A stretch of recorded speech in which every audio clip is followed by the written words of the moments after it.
We'll give folks just another 30 seconds to log in and get situated, and then we'll get started on the webinar.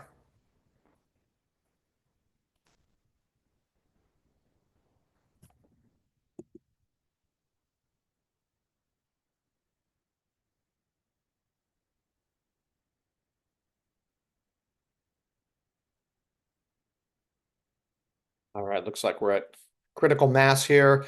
So welcome everybody. Thank you so much for joining the webinar today. My name is Ethan Elkind. I direct the climate program at the Center for Law, Energy, and the Environment at UC Berkeley School of Law. We are abbreviated as CLE. And today we're going to talk about policy solutions to lower California's electricity rates. This webinar is really teeing off of a report that we just released called Powering Down Prices, and you're going to hear all about that report from its principal author, Travis Ritchie. We're also going to have a keynote from State Senator Josh Becker, and then we'll have a panel discussion.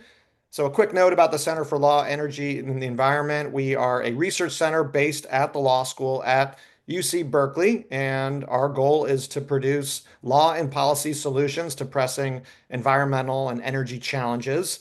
And affordability looms large, not just for the economic costs, as the name would imply of affordability, but for the climate implications as well. As electricity prices have increased, largely due to wildfires driven by climate change in terms of their severity, it's driven electricity prices higher, which in turn has made transitioning off of fossil fuels more challenging because we want to have affordable electricity to encourage people to drive electric vehicles, to get off of fossil fuel appliances in their homes and go to all electric buildings. And of course, it has a major equity implication as well, as lower income ratepayers face much more burdens when they have to pay higher rates for electricity. And I'd also note that as we're seeing these heat domes building in around the world, air conditioning is increasingly becoming not just a luxury, but a matter of survival in many cases. And if electricity rates are high, it becomes very challenging for those who do have access to air conditioning to be able to run them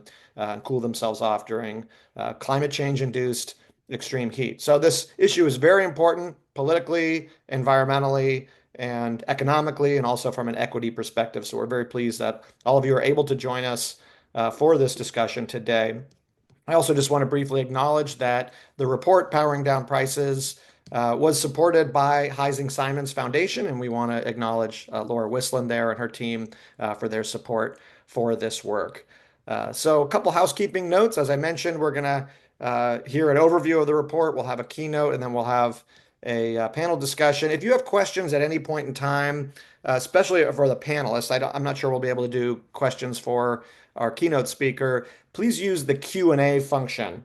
You hopefully are familiar with it at the bottom of your screen here. Don't use the chat, use the Q&A function. I also just want to make one note, which is that typically with these webinars, we got a ton of questions in the last 5 or 10 minutes, and we can't get to all of them, and then we run out of time, and everyone feels a little unsatisfied that we couldn't address all the questions. So I would encourage you, if you have questions, get them in early. Of course, if a great question comes to at the end, so be it. But please do use that Q&A function for any questions during the discussion. Now, with that, I want to go ahead and introduce my colleague, and as I mentioned, the principal author of the report, Powering Down Prices, Policy Solutions to Lower California's Electricity Rates, Travis Ritchie. He is a research fellow in CLE's Energy and Climate Program. He specializes in electric utility rates and regulation. Prior to joining us at CLE, he worked as an attorney and advocate for the Sierra Club's environmental law program, and he represented the Sierra Club in Public Utility Commission and other regulatory proceedings really across the Western United States. We're very pleased to be able to nab him to work with us at CLE. So Travis, I'll hand it over to you to give an overview of the report.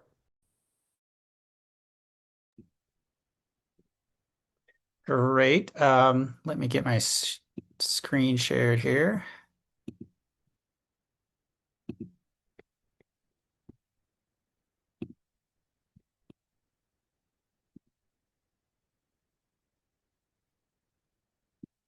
Sorry, technical difficulties on this.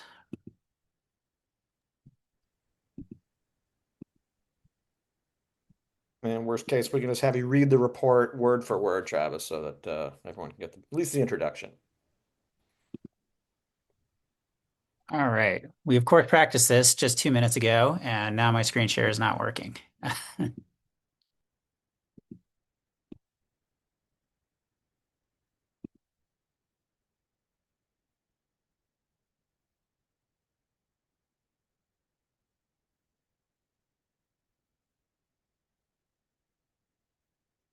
There we go. All right. Sorry about that delay. Um, Welcome, everyone. Thank you, Ethan, for the introduction. I'm going to give just a quick overview of the report that CLE released last month. Um, Basically, we'll lay out what the problem is. Ethan gave a little preview of that. Talk very quickly about what some of the primary drivers are in California of recent high rates. And then we'll go into some of the barriers that CLE discussed, that we had an expert convening back in December, and kind of just identifying what are the problems to getting to lower rates to more affordable rates. And then finally, what are the proposed solutions? How can we actually start to implement policies that will get us to lower rates or at least kind of stop the increases that we've been seeing? And then we'll follow that up with our keynote and a panel discussion. So first of all, the problem, as Ethan mentioned, rates have just gone up substantially higher than the cost of inflation over the last 5 to 10 years.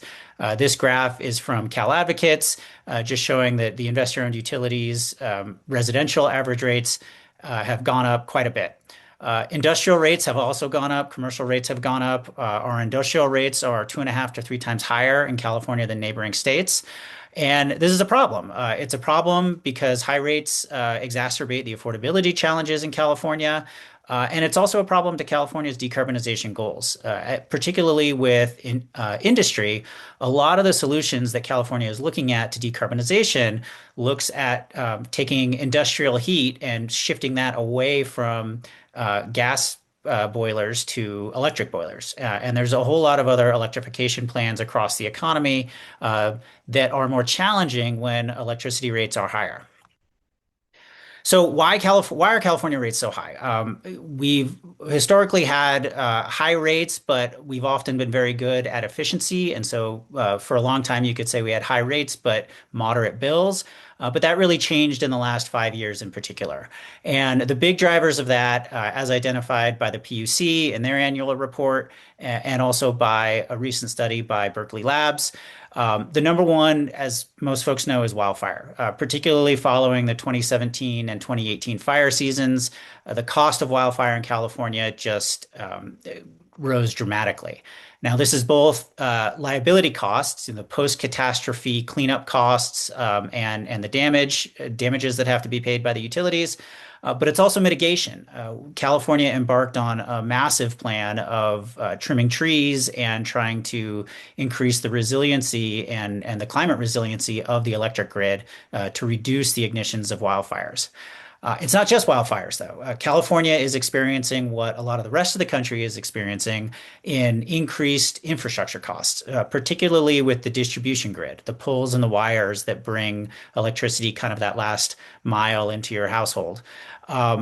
We have an old grid. It was built out decades ago, and as we are increasingly relying on that grid for electrification, for distributed generation, it needs to be replaced and upgraded. And so California is seeing cost increases there as well, and that's happening in the rest of the country. And then finally, a last driver, which we don't get into in this report as much, but net metering and the increase of rooftop solar, which has allowed residential customers in particular to really drive down their costs, which is a good thing with clean power. But at the same time, those costs have to be paid for by others. So the marginal cost of electricity is kind of redistributed among folks more than the cost savings that are created by those rooftop solar installations. But like I said, we're not really going to get into net metering in this report. So, what are the top barriers to getting a handle on electricity affordability? The report and the discussions that we had with experts in the field kind of broke this down into three big categories. The first is focusing on the investor-owned utilities. These are the utilities that provide over 70% of load in California. SDG&E, PG&E, and Edison are the three big investor-owned utilities. There are some smaller ones as well. and really looking at like what is their business model. They're profit-driven companies. They're supposed to be profit-driven companies, but how does that profit model create incentives that may not align with cost efficiencies? And particularly because these are monopoly companies, what does the lack of competition do to cost containment incentives, and then how can we overcome that? So that brings us to our second category, which is regulatory capacity. These are monopoly utilities that are not able to set their own prices, and so we rely on the California Public Utilities Commission as the regulator to set those prices. And in setting those prices, it's the CPUC's job to understand, what are just and reasonable costs to provide the service that we need, to provide it safely and reliably, but with expenditures that are reasonable and prudent. And this is not unique to California, but this whole model, which is used across the country, except in Nebraska, oddly, um, is there's persistent information asymmetry. The utilities always know more about their system than the government regulator will. And so, what are the things that we can do to make sure that that government regulator has the tools it needs to be able to overcome that information asymmetry or at least account for it? And then the last piece is just wildfire. Wildfire is still going to be an issue in California for years to come. Mitigation is a huge undertaking, and unless we can figure out a way to drive down the costs of wildfire mitigation while still keeping communities safe and keeping electricity reliable, it's going to be hard to get a handle on electricity prices. So the report details many solutions. I'll quickly go through just a few here. We recommend limiting the use of single issue rate making mandates and tracking accounts. These are kind of special accounts, balancing accounts, and memorandum accounts that account for costs outside of the general rate case. And there are reasons for limiting those that the panel will talk about, I imagine. Uh, the government could increase funding for utility capital expenditures. Not all capital expenditures need to be conducted by the utility themselves. If we can get government funding, public funding, or public-private funding for certain infrastructure costs, we could provide those either at a lower rate or keep them out of utility revenue requirement costs altogether. Another idea is to reduce the authorized return on equity for certain wildfire related capital expenditures. Utilities are allowed to earn a profit on the assets that they deploy for public use. They're not just allowed, they're required. But there's a range of reasonableness there of how much should be allowed, and the report argues that we can limit certain categories of costs, limit the return on equity for certain category of costs, particularly related to wildfire infrastructure costs, because those projects inherently lower the risk of the utility, which counteracts kind of the risk that the utilities are facing. We could also recommend additional research on potential long-term governance reform at the CPUC. This is an agency that's been around for 100 years, and it has transformed in the past. It's continually transforming. And as we're moving more and more towards, a climate adaptation world and an increasingly electrifying world, I think there are important questions to look at is the PUC, operating in the best way that it can and that it should, but with a big caution that agency reform, particularly with an agency as important as the CPUC, should be undertaken very, very carefully. There are unintended consequences that can occur when you start to adjust agencies, and we would want to look at those issues really carefully. And then the issue is wildfire. How do we relentlessly pursue cost-effective wildfire mitigation while keeping communities safe? There are good ideas about increasing the logistical and financial support for community hardening to protect communities and reduce property loss, and kind of more efficiently protect against urban conflagrations, which is where the real kind of damage comes from and the real liability comes from. And then just continue to work on how do we do things, tree trimming, undergrounding, covered conductors, how do we do the wildfire mitigation measures in a way that's better but as protective as we can make it. So thank you. That's the report. I hope folks will take a look. Here's the QR code, and you can find this on our website. So I'll pass it back to Ethan.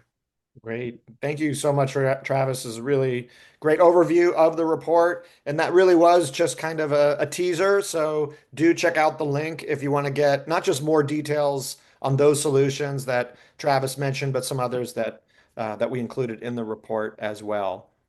So we were supposed to have a keynote from Senator Becker. I believe he's running late, although actually I take that back. He's joining us just now. I think I summoned him out of the Zoom ethers there. So great, perfect timing, Senator Becker. Glad you can join us. I know you have a busy schedule.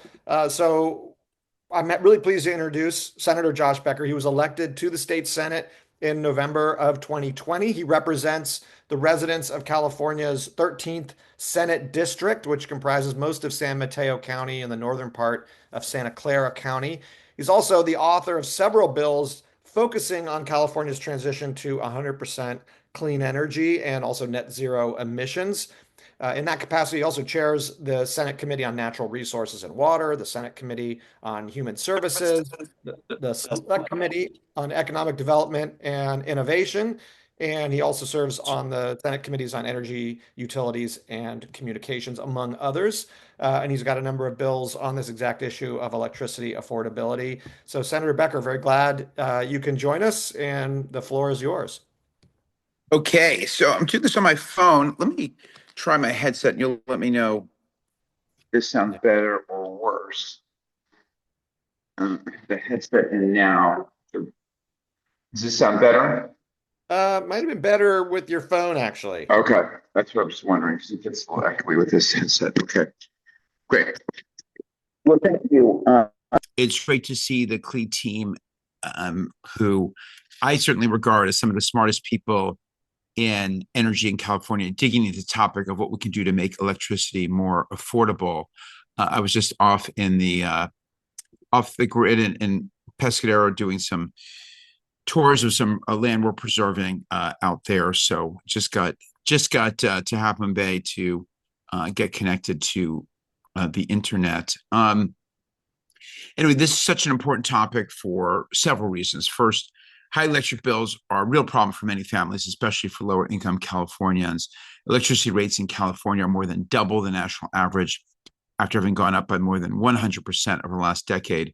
To steal a talking point from Matt Friedman, who's coming up later, low income households are struggling. About 20% of all households are behind on paying their electricity bills. And recent polling showed that high energy costs are second only to the high cost of housing and ahead of the cost of groceries in the list of worries that people have about affordability. High rates are also a big problem for our climate strategy. I'm trying to do this so you can see me, but you'll let me know if you can't hear okay. So it's going to be really hard to convince people to install heat pumps and switch to EVs, or get a factory to switch to electricity rather than natural gas if the price of electricity is too high. So what can we do about it? I've had legislation, as you mentioned, focus on this topic for the last few years. And I've come up to see levers available for us in four categories. First, wildfire spending. This has been the biggest driver of new costs in the last decade, both for preventing fires and for the liability for fires caused by utility equipment. And we need to get those costs under control to stabilize electricity rates. Second, there are a whole bunch of good government reforms to fix incentives, improve regulatory oversight, limit and prioritize spending, and make sure utility executives are getting paid fairly, but not excessively. Well, utilities and utility executives.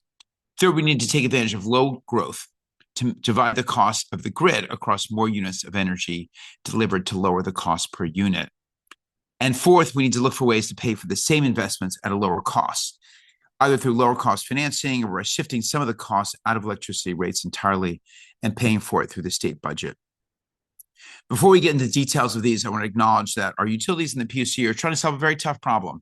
And as much as we often criticize them for going too slow or not doing everything we want, they are trying very hard to balance the need to spend money on wildfire safety and support new demand for housing and EVs with trying to keep that spending from causing even higher rates.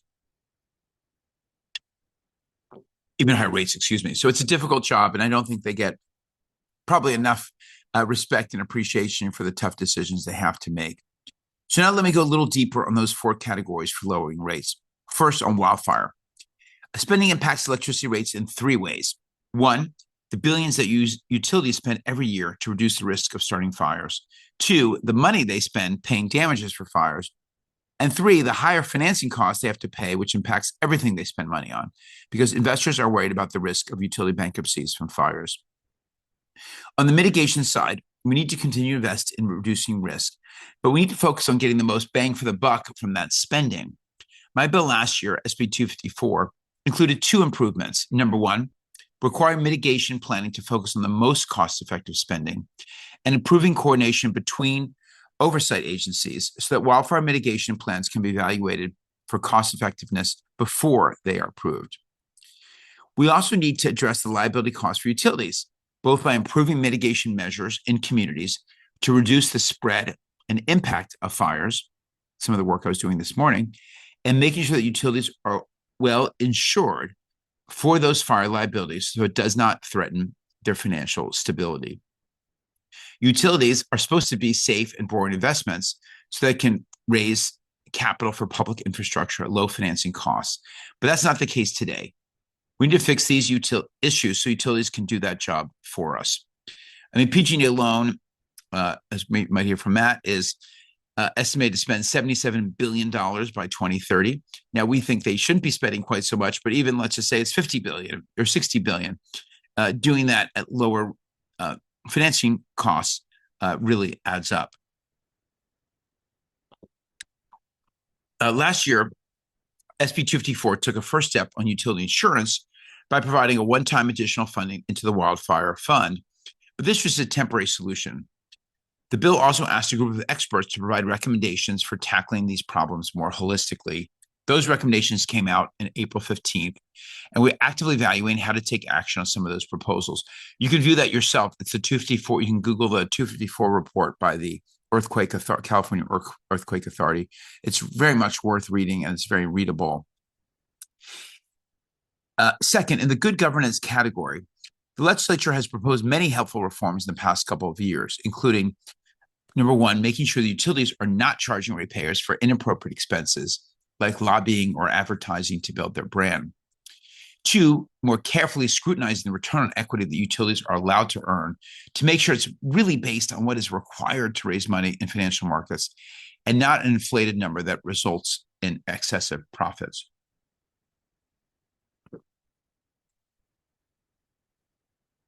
Third, trying to make less use of tracking accounts that allow utilities to spend money outside of the normal budgeting process of the general rate case, where the PUC can more effectively review and prioritize all of the spending plans. This is one of the ideas in Clee's report.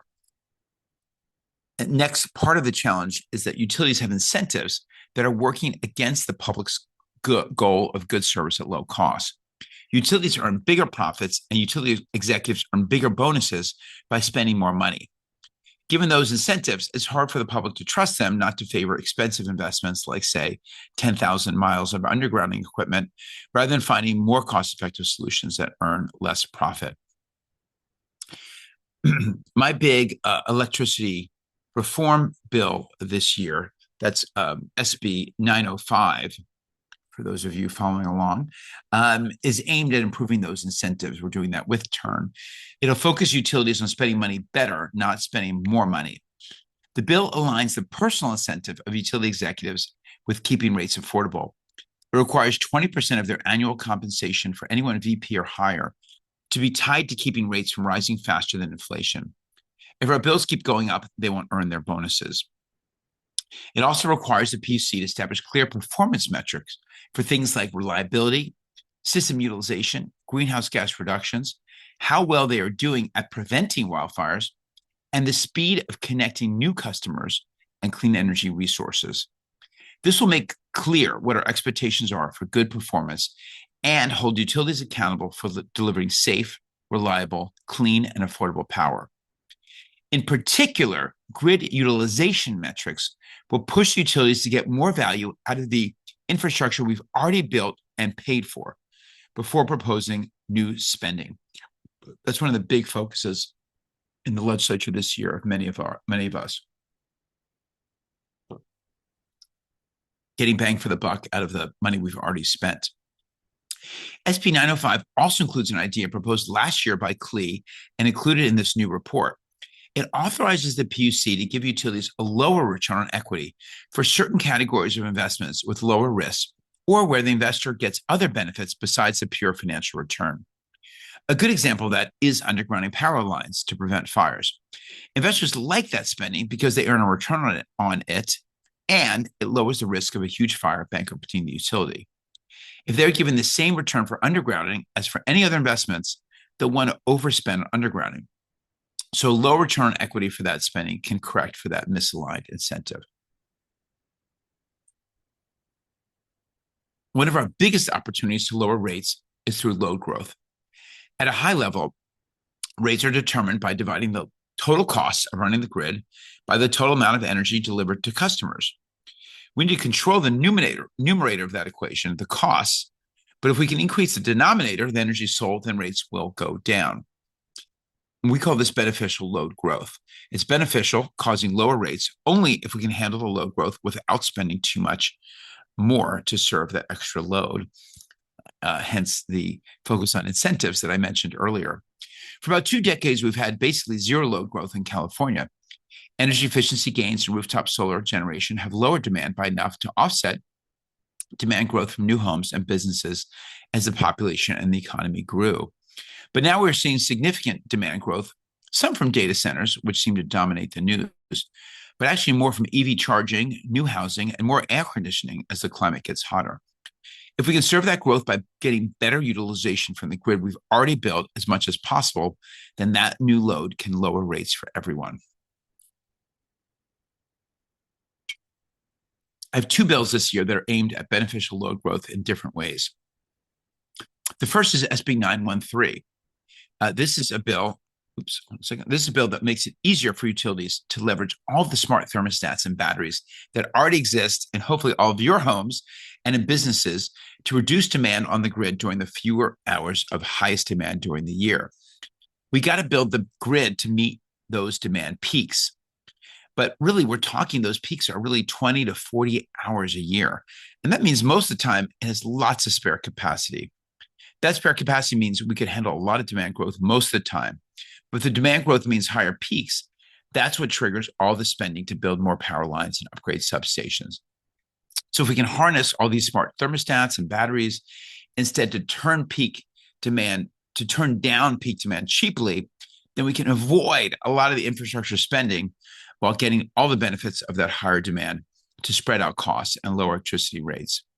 My second bill in this area is SB 943. It's aimed at making off-peak electricity prices low enough to compete with natural gas, enable industrial customers to switch to electricity without losing competitiveness. The details of the bill are pretty wonky, but the idea is simple. If we can get gigawatts of new industrial load to draw power from the grid only at off-peak times, that'd be a massive amount of beneficial load growth, in addition to making a big step forward on reducing GHG emissions. So that's another win-win idea we're working on. Finally, we need to look at different ways of paying for things that are contributing to high electricity bills. For the last 2 years, I proposed taking some of the costs of wildfire prevention or spending on energy efficiency programs out of electricity rates and paying for them through the state's budget. Turn's been a big advocate of this as well. It's a tough idea to implement at a time when the budget's tight, but we need to consider it seriously. Funding the cost through electricity rates is far more regressive than funding them through the tax base. Short of that, we should at least look for ways to reduce the cost of financing the investments that the utilities are making. This is another of the ideas in the CLE report. If we can build the same things just at a lower cost, that's a no-brainer. SB 254, the bill I mentioned from last year, included 2 provisions to do this. It required utilities to finance some of their work with securitized debt rather than equity. Securitized debt is a low-cost type of debt financing that doesn't include any utility profit. So we required $6 billion of that in 254, and that alone is estimated to save $300 million a year. The bill also created a program where the state can provide low-cost public funding for large new transmission projects. That's an idea I've been working on for 5 or 6 years, and we're getting close to at least getting it started now through the bill from last year. SB 905 will require the PUC and the utilities to continue evaluating ways like that to lower financing costs. I want to end on a note of optimism. Lowering electricity rates is a hard problem with no silver bullet, as you can tell from this talk. But if we get this right, we can start a virtuous cycle. Imagine we get spending under control. We lower wildfire costs and make sure utility insurance protects adequately against bankruptcy, thus lowering the utilities' costs of financing. We handle load growth efficiently, spreading the costs of the grid across more demand. All of that leads to lower rates. These low rates make EVs look even cheaper to drive and make heat pumps look more cost effective versus gas furnaces. Moreover, families in the Central Valley and all else the rest of the state now can afford to run the AC a little more often on hot days. That leads to more load growth, which leads to even lower rates, and the virtual cycle continues, accelerating our progress to electrifying the whole economy. That's what we need to do. We need to take those first crucial steps to start that reinforcing cycle of load growth and rate declines that will get us to a cleaner, more electrified, and more affordable future. I appreciate all the work that CLE is doing and everyone else out there who's trying to help us build and get to that better future. Thank you. Thank you so much, Senator Becker. Really appreciate your leadership and walking us through just how complex this issue is and all the different types of solutions, many of which you've been proposing and working on that we're going to need to address this problem. I know we have to let you go, but we did just get one question, which I was hoping maybe you could just quickly address, which is what are your thoughts about the outlook for the passage of SB 905? Utilities are certainly fighting it fiercely. I think we're going to get something through. I just hope we can keep all these provisions. By the way, I just realized that my phone went off a speaker onto receiver, so I hope you were able to hear. Okay, good. Yeah. So it's going to be a battle for sure, and it's part of, but as we learned from last year, big things come down to the final wire, and I hope we're going to get it through with the key provisions that we talked about today. Great. Well, we look forward to finding out what happens next. Thank you again for your leadership and for coming to speak to us today. We really appreciate it, and we can let you go. Thanks so much. All right. Well, look for Martha, Matt, Travis. You got great experts there. Look forward to hanging out for the rest of it. Thank you. Oh, great. Yeah, if you're able to hang out, that's wonderful. And you teed this panel up very nicely. So I'm going to go ahead now and introduce our panelists. They've already been name checked multiple times. So first, I'll welcome Matthew Friedman. He has served as staff attorney for the Utility Reform Network, or TURN, since 2000, which represents the interests of residential customers at the California Public Utilities Commission, the California legislature, and other state agencies. He has been a public interest advocate with over 25 years of experience working on energy policy issues at both the state and national level. So, Matt, very good to have you with us. And I also want to introduce Martha Guzman Aceves, who has served as regional administrator for the U.S. EPA, and perhaps most relevant to this discussion, a former commissioner at the California Public Utilities Commission. She was prior to that deputy legislative affairs secretary to the governor of California, and she has over 25 years of experience in state and federal government policy development and implementation, specializing in equity-based solutions across energy, water, agriculture, and the environment. So, Martha, welcome to you. And I also want to welcome back Travis, who's also going to participate as well on this panel.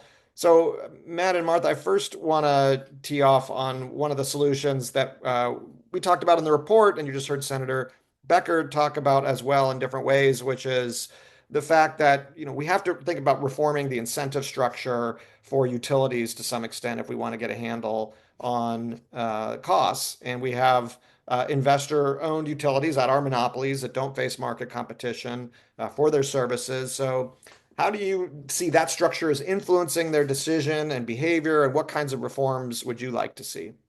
And Matt, I'll start with you on that. Thanks, Ethan, and thanks to everyone on the CLE team for putting together this report. A lot of great analysis and innovative solutions.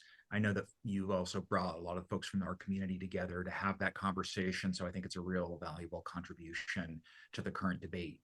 In terms of the question that you asked, the problem that we really have today is that utilities, private utilities, are driven by their desire to maximize capital spending. Why? Because capital spending is how they increase their rate base, and the rate base is the money that allows them to earn profits for their shareholders. I think Senator Becker mentioned the scope of capital spending that is on the table. It's kind of unprecedented. PG&E for over the next 5 years projects over $70 billion in new capital spending, 9% increase to their rate base per year. Southern California Edison is looking at $41 billion through 2030, or 7% annual increases. To try to get rates under control, you need to get spending under control. And unfortunately, whenever we have proposed mechanisms to limit or constrain spending in any way, the utilities get very upset. They argue that we are undermining investor confidence. The investor confidence is based on the argument that they themselves tell investors what they hope to spend. And if we come up with a policy prescription that limits in any way those expectations, we've somehow pulled the rug out from under them. This is obviously nonsense, but this is kind of what we face politically. So I think there are three basic approaches that the state needs to take in response to the biases of the utilities towards maximizing spending. One is that we have to prioritize least cost solutions that might involve alternative financing that is less expensive, and that's mentioned in the report. It could be securitization, which is private debt. It could be public financing issued by the state and repaid by ratepayers. These can provide significant savings without even changing the amount of total money that's being spent. We could save between a third and even 50% of total costs just by using alternative financing mechanisms. The second is that we need to look at ways to put the utilities on a budget. Right now, the utilities have endless opportunities to seek additional spending from the Public Utilities Commission. They've got one case over here, another case over here, a third case over there. Anytime they lose in one proceeding, a spending proposal might just pop up somewhere else. We need more holistic budgeting for the utilities. And so we don't just have endless separate battles over individual spending proposals. And the third is that we need to have some kind of comprehensive review of all the utility spending that's occurring. Right now, every request is considered in isolation. Cumulative impacts are not subject to review. There needs to be kind of a meta budgeting process that's used at a minimum to try to get the utilities to prioritize their spending. Right now, they are simply not motivated to do that. In every forum and every proceeding, they seek to max out on the amount of money they can spend. And any time that they are denied, they simply go to another proceeding. It is exhausting for the practitioners. It is confusing for the commission. We need leadership here. And I think those are some of the key ways that the commission can start to take charge of the situation and get a handle on the growth of rates. Great. Thank you, Matt. Martha, I want to give you a crack at that question. Also, just want to remind our audience to use the Q&A function. I see a bunch of questions coming in now, which is great. And please keep that up. And Martha, I'll let you weigh in on that question as well. And also, if you want to respond to anything that Senator Becker. Yeah, thanks, Ethan. And yes, thank you to both Matt, Travis, and Senator Becker. I guess we're not going to have a very diverse panel here because I'm kind of like yes and to all of this. And for me, it's really exciting that the report is highlighting this last issue that Matt hit on. When I was in my last year at the commission, there were a few, I'll say, non-utility driven proceedings that I just could not vote for anymore because they were post the GRCs in individual proceedings. And one was, close to 200 million, and that was on transportation electrification. So I want to say that, yes, the primary driver on spend are the utilities' proposed budgets, but many times the legislature, the administration, all the stakeholders, be they formal interveners or not formal interveners, and the public, of course, is demanding a lot of spend from the utilities. And we have the most recent egregious example really was the legislature's authorization of explicit authorization over memorandum accounts for the wildfire spend. I mean, some of that was happening already, but just having it to the level of growth that's been happening since I left is really astonishing. And it sounds a little bit boring because it's not as flashy as cutting cost of capital down. But it really is the most comprehensive because ultimately, as we all know, bills are derived from the total revenue, it was a total spend. And really getting, into a place that I will say, as a Sacramento native, use as an example of our municipal utility here, that they have a commitment to any of their spend increases year over year, not being beyond the cost of living increase. And so they're balancing, and this obviously is an elected board, what their constituents are seeing in terms of real costs and affordability concerns, which are not anywhere near the IOU's rates, but they're able to balance and have the leadership to say, we have all these same priorities. They have all the same mandates when it comes to certain things, particularly, our renewable goals that they've also have to meet. And they're balancing it in a very different way.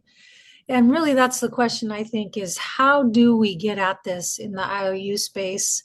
I want to recognize the work of former Commissioner Florio, who did attempt to provide some of this transparency. I like to always point out the use of the annual energy true-up, which used to be non-transparent, and now is at least a good indication for folks where you can see at the end of the year, and sometimes it's like, 60 or 70 proceedings that have authorized revenue and what that additional revenue collection is forecasted to look like in the coming year. And so, just I want to both recognize that it is simpler than it sounds, perhaps, but it's incredibly important.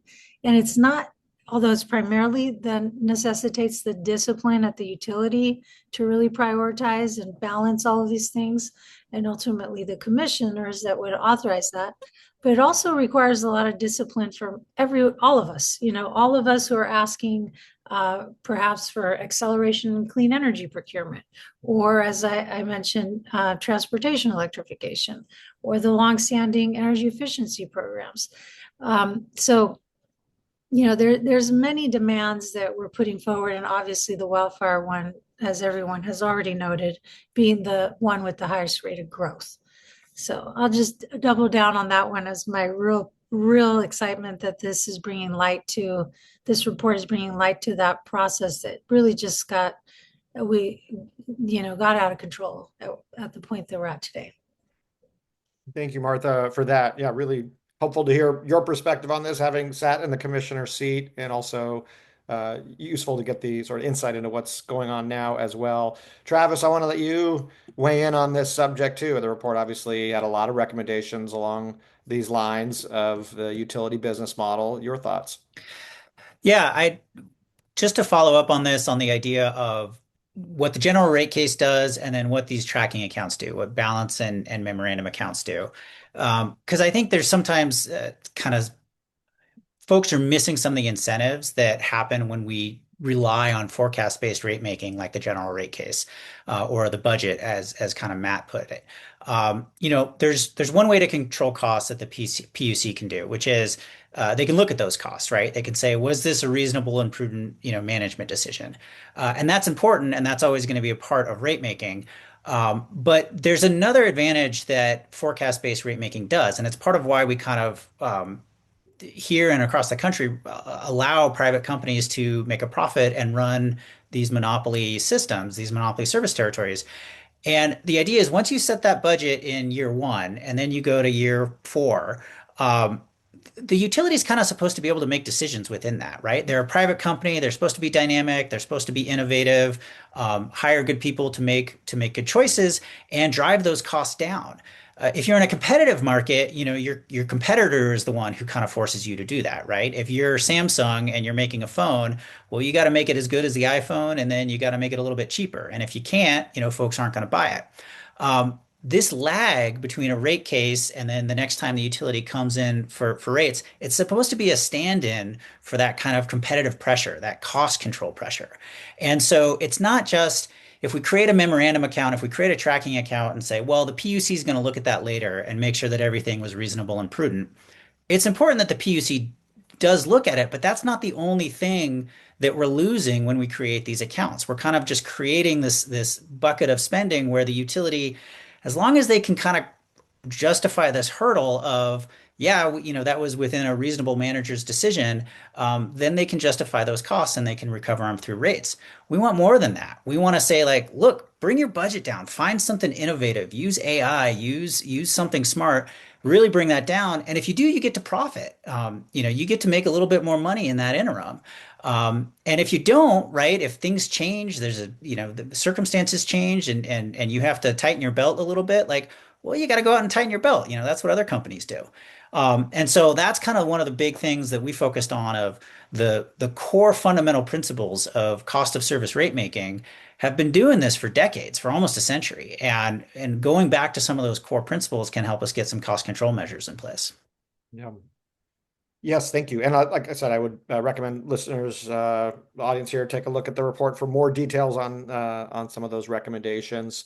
I want to switch gears a little bit and then talk about the other big challenge that we talk about in the report, which is regulatory capacity, because we're relying on the California Public Utilities Commission to ensure just and reasonable rates, and it can become an increasingly complex job, especially when you have the complication of wildfires. And Matt, I want to start with you on this. Just basically your sort of take on the existing regulatory capacity and what changes you might want to see. Thanks, Ethan. Look, the PUC is outgunned. They need more resources to do their job, which might seem weird to say given that they are such a large agency and have so many staff, but the utilities are always several steps ahead. And we have a structural problem with the way the PUC evaluates utility proposals. That structural problem is that when a utility presents a request to spend money and recover those costs and rates, the PUC essentially defaults to saying yes, unless some party in the proceeding identifies a problem and objects. So if my organization, for example, is the only party in a case where there's a utility asking for money, and we don't specifically identify a problem with a particular spending item, 99 times out of 100, the PUC approves that. They see themselves as adjudicating disputes, not taking a proactive role in applying scrutiny to spending. And that is a big problem because these applications the utilities submit have so many different line items for spending, and groups like mine and others can only address a fraction of their requests. So I think part of what the PUC needs is they need more capacity to dive into the utility proposals, to monitor spending, and to take actions on their own initiative rather than just waiting for somebody to bring up a concern. I know the report talks about creating an investigative team within the Public Utilities Commission. I think that's a great idea.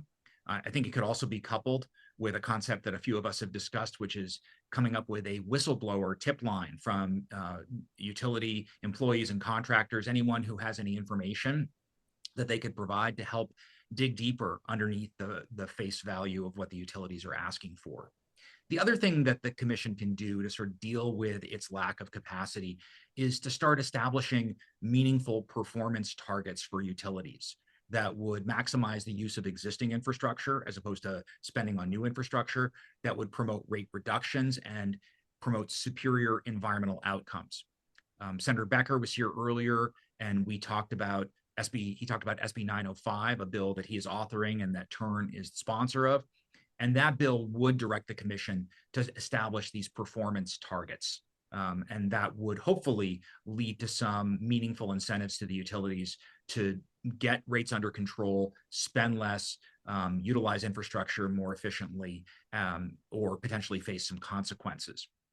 The other thing the PUC really needs to do, and this was mentioned before already, is consider the total impact of utility spending proposals. Right now, everything is considered in a vacuum. The commission simply does not engage in coordinated consideration. Martha mentioned this annual energy true-up process, which is an end-of-year roundup that the PUC looks at, where they get kind of the bill for everything that's been authorized. The problem is by the time you get the bill, you already ate dinner, right? You can't go back and unorder things. You're just getting the bad news. And that's where the commission ends up, in the perspective of simply evaluating the bad news, maybe issuing some words of concern and then approving it, because they really can't unwind things at the end of the day. The utilities take advantage of this. They take advantage of the fact that they can endlessly submit individual requests, and the commission has to consider them on a one-off basis. And the commission itself seems kind of hapless in being able to deal with this. You know, if I'm in a case and I say, don't approve this spending request because there are 10 others on the table right now, that argument gets no traction at all. Essentially, they can't hear it. It's like I'm speaking another language. We need to get them to understand that language. We did have a proposal this year, a bill by Assemblymember Ransom, that would have established a requirement for utilities to submit inflation-constrained spending scenarios as part of their general rate cases, and for the commission to benchmark all cumulative utility spending proposals to inflation, and to use that as a way to raise the bar on the standard of review that would be applied to utility spending. So we think this is a great idea. But unfortunately, that bill died in the Assembly Appropriations Committee. So somebody in the Assembly leadership didn't think it was a great idea, or the governor's office. And we've had now 2 years in a row had this concept in legislation, and it's been pulled out at the last minute by sort of higher powers. I do think that this is one of the kind of reforms that we should be looking at. Martha, I'll let you take a swing at this one. Regulatory capacity.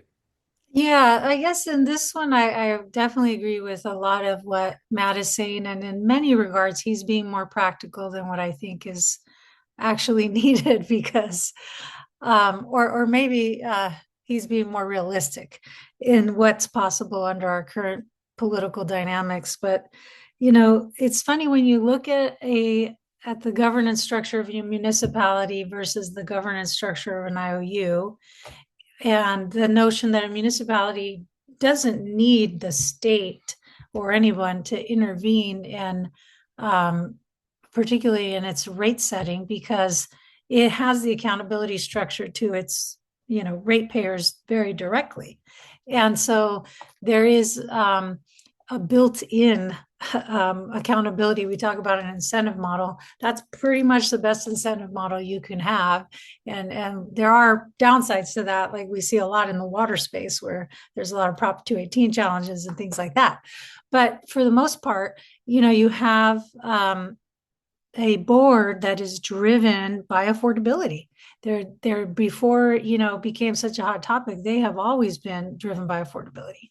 And then we have the IOU model where that board is driven to serve, you know, a different purpose. It's driven and incorporated to serve its shareholders. And presents a conflict. And that is why we as a society created these public utilities commissions, to say, we're going to make sure that these private utilities that are driven by their shareholders are actually accountable to the public.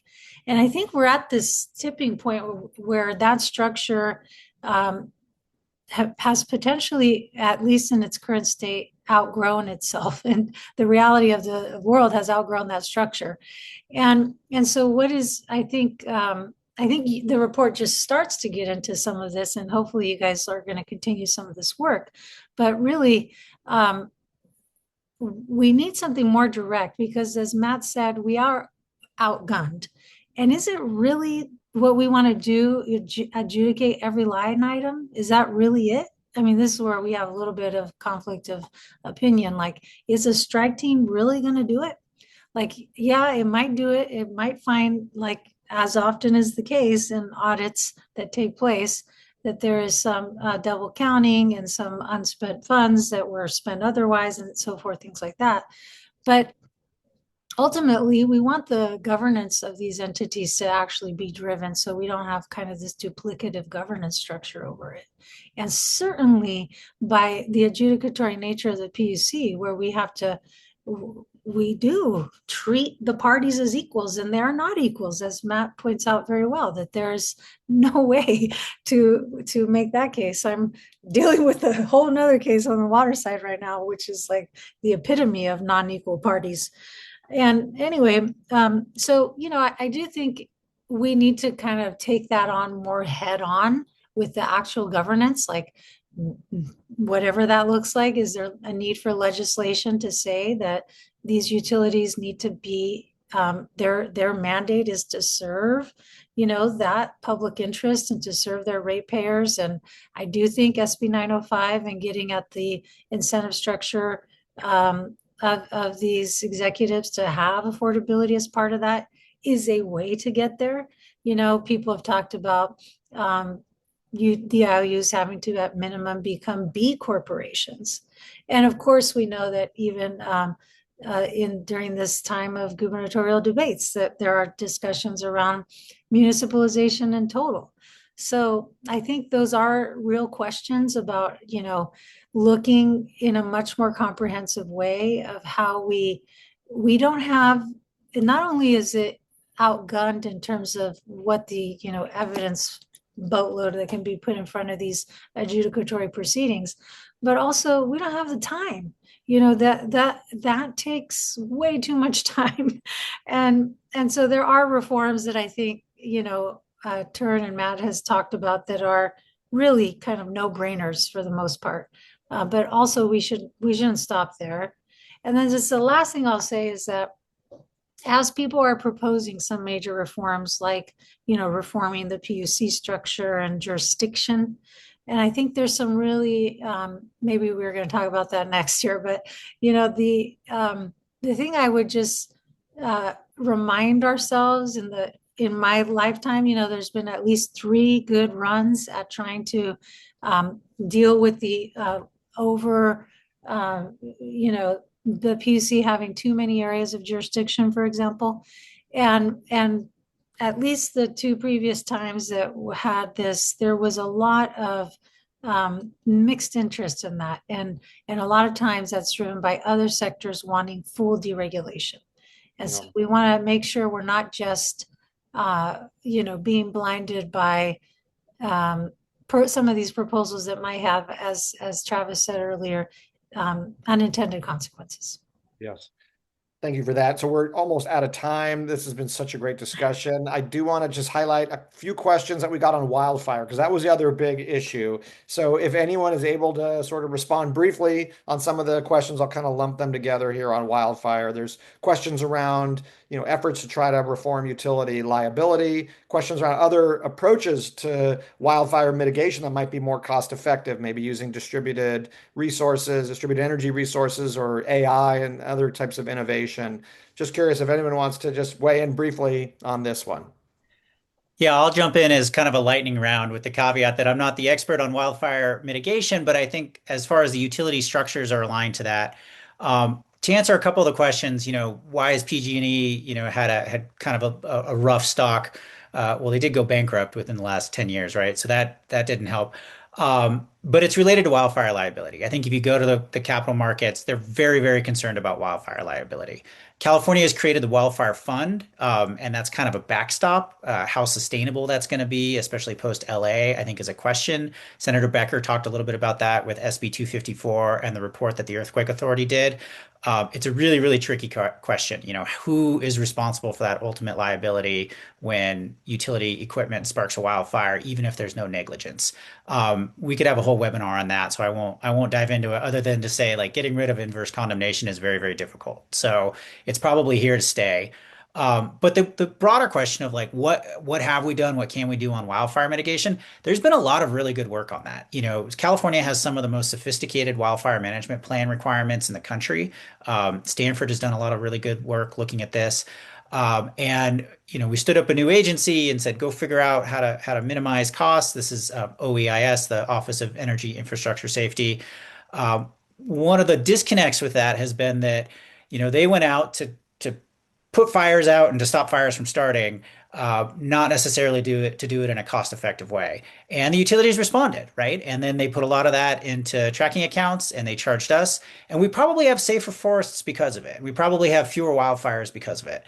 But now it's time. Now we've kind of gotten through that initial shock of having to spend all this money, and now it's time to start doing it in a more cost-effective way. And so that's where some of the structures that we talked about earlier in the panel can come in. Of dealing with wildfire is now just a cost of business when you're a utility in the state, and we have to put in the incentive so that they can find a way to do it, better, faster, cheaper, with the same level of service and the same safety and the same reliability.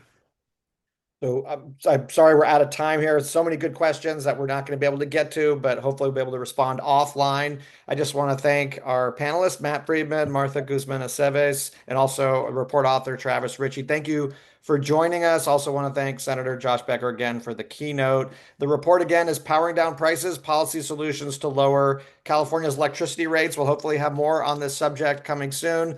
But thank you again for joining us. Thanks all for tuning in. And we hope to be able to follow up with more information soon and hope you have a great rest of your day. Thank you all.